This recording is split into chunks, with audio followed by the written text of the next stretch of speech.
ini akan belajar tentang kemahiran memakai pencermata dengan betul dengan menggunakan kaedah Fauci. Dan kemahiran prasyarat yang ketiga ialah menutup bekas kacamata. Pastikan bekas cermin mata di tempat yang rata seperti di atas meja. Kenal pasti penutup cermin mata atau mekanisme pembukaan bekas cermin mata.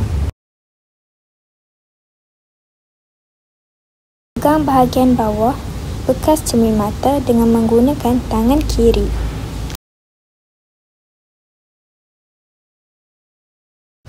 Pegang penutup atas cermin mata dengan menggunakan tangan kanan.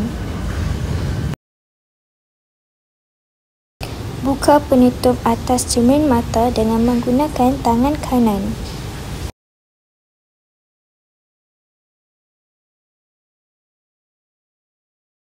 Lihat ke dalam bekas cermin mata untuk mencari cermin mata.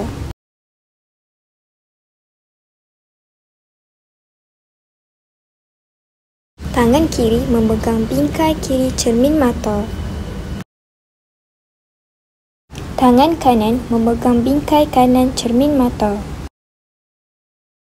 Angkat cermin mata yang sedang dipegang keluar dari bekas cermin mata dengan berhati-hati.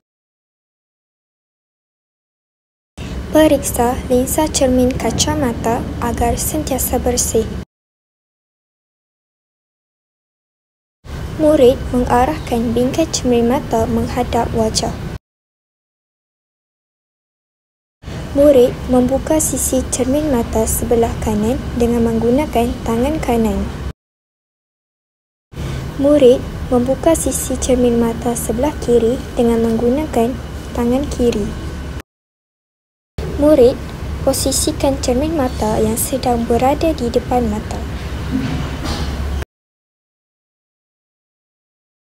Murid sangkutkan sisi cermin mata kiri dan sisi cermin mata kanan di belakang telinga secara serentak.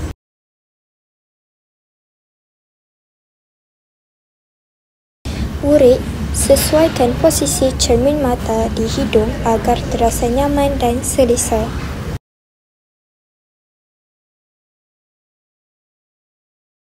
Murid memastikan lensa sejajar dengan mata.